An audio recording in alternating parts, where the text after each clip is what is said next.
اعوذ باللہ من الشیطان الرجیم بسم اللہ الرحمن الرحیم اللہم صلی علی محمد و آل محمد۔ میرے تمام سننے اور دیکھنے والے مومنین اور مومنات کو میری طرف سے میرے چینل ناطق قرآن کی جانب سے السلام علیکم۔ قرآن کریم کی صورتوں کی فضیلت اور اس کے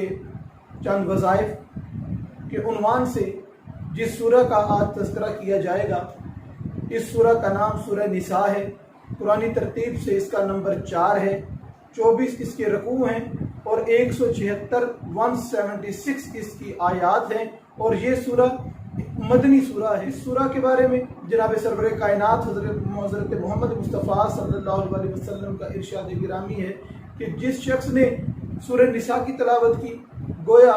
اس نے راہ خدا میں اتنا مال خرچ کیا کہ جتنا اس سورہ کے اندر وراثت بتائی گئی ہے، وارث بتائے گئے ہیں کہ کسی وارث کا حق کتنا ہے، کہ گویا جتنا حق ہر مسلمان کا بنتا ہے وہ حق اس نے اتنا مال راہ خدا میں خرچ کیا۔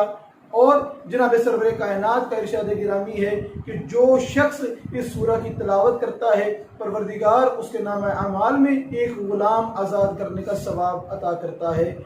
جناب امیر المومنین علی ابن ابی طالب علیہ السلام کا ارشاد گرامی کہ جو شخص سورہ نساء کو روز جمعہ تلاوت کرتا ہے، پروردگار اس شخص کو فشار قبر سے محفوظ رکھتا ہے۔ مولا امام صادق علیہ السلام کا ارشاد گرامی ہے کہ جو شخص سورہ نساء کو لکھ کر 40 دن اپنے گھر میں رکھے اور 40 دن کے بعد گھر کی بیرونی دیوار میں اس کو دفن کر دے تو اس کے علاوہ کسی اور کا دل اس گھر میں نہیں لگے گا، یعنی کہ کوئی غیر کبھی اس گھر پہ قبضہ نہیں کرے گا۔ مولا حضرت امام جعفر صادق علیہ السلام ارشاد فرماتے ہیں کہ جو شخص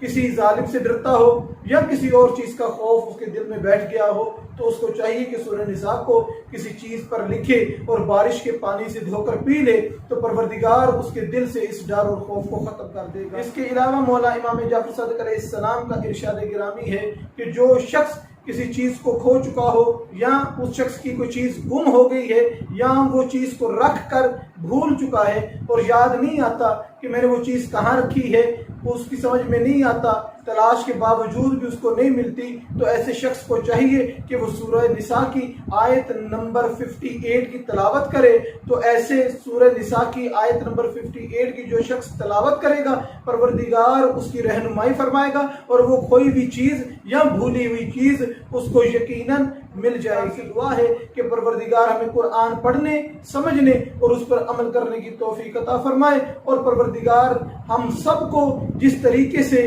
محمد اور آل محمد علیہ السلام کا دامن پکڑا ہے اسی طریقے سے تعلیمات قرآن کو بھی ساتھ لے کر چلیں۔ پروردگار ہمارے اس سورہ مبارکہ کو پڑھنے، سمجھنے اور اس پر عمل کرنے کی توفیق عطا فرمائے۔ وما علینا الا البلاغ المبین۔